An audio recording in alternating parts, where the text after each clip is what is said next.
Bonjour, cette vidéo a pour objectif de vous illustrer le circuit documentaire à travers plusieurs étapes. Mise en place d'un document, vérification du document, approbation du document et gestion de la diffusion en utilisant l'accusé-réception. Connectons-nous à l'application web avec notre identifiant utilisateur. L'écran d'accueil comporte deux modules actuellement, la gestion documentaire et l'amélioration continue. En 2015, un module complémentaire permettra de manager les risques qualité, sécurité et environnement en conformité avec les évolutions des normes de système de management ISO 9001, ISO 14001 et ISO 45001. Commençons par créer un document.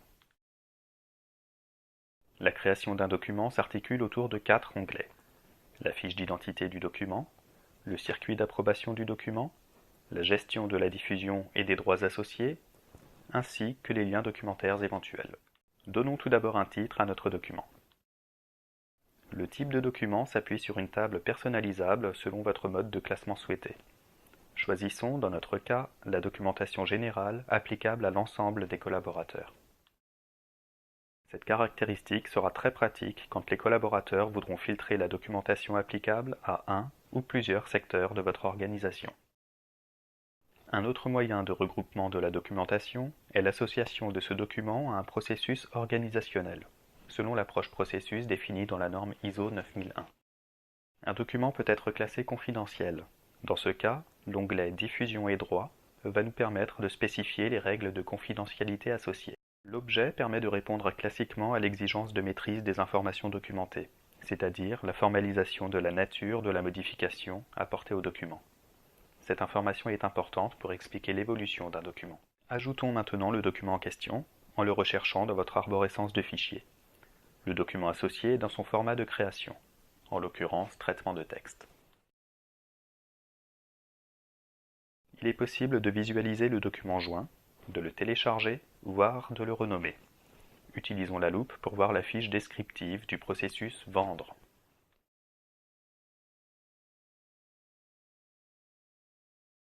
Le document en question n'est pas encore applicable. Il comprend un filigrane qui s'imprimera tant que le document ne sera pas approuvé.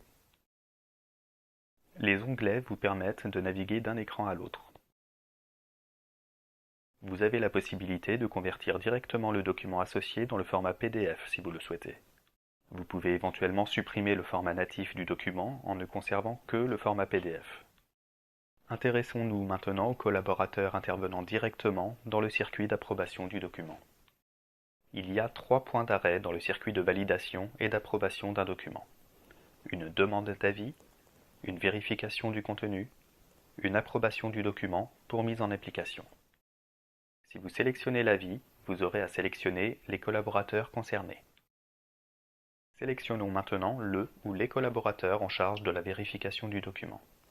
Ces collaborateurs sont les utilisateurs devant appliquer le contenu décrit. Sélectionnons les collaborateurs en charge de l'approbation du document. Cette étape va libérer le document dans un statut de document applicable au sein de l'organisation. Il nous reste à valider la rédaction du document afin de démarrer le circuit de vérification et d'approbation du document tel que prévu par vos soins. L'icône associée au document montre que le document est maintenant dans le circuit de vérification et d'approbation documentaire. Vous avez la possibilité de voir le document en question en utilisant la loupe. Remarquez que le filigrane indique toujours que le document n'est pas approuvé.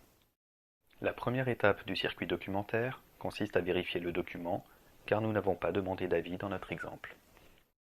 Le lien dans l'email reçu permet d'accéder au document en question afin de réaliser la tâche demandée, en l'occurrence la vérification du document. Connectons-nous avec le compte d'Arthur Forestier, justement en charge de la vérification du document. Il y a plusieurs manières d'accéder au document à traiter. Choisir de traiter mes tâches, ou consulter un document, ou passer par la gestion documentaire. Traiter mes tâches liste directement l'ensemble des points demandant une action de ma part. Dans le menu, il est apparu 2 actions possibles. Accepter le document, car le contenu vous convient, ou le refuser, ce qui correspond à un retour au statut de rédaction. Acceptons le document en question et voyons l'avancement du circuit documentaire. L'étape en cours est maintenant l'approbation. Vous pouvez voir les intervenants qui ont œuvré. L'email reçu indique la tâche d'approbation à réaliser. Connectons-nous avec le compte de Pascal Weber, justement en charge de cette tâche.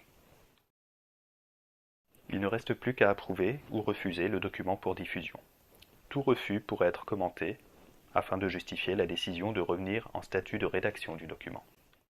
En acceptant le document, l'icône associée au document a évolué. Le document est à présent applicable. Visualisons le flux documentaire complet concernant la diffusion de notre document. On y retrouve les 3 étapes, la rédaction, la vérification et l'approbation. Il reste une étape importante, s'assurer que les collaborateurs prennent bien en compte le document.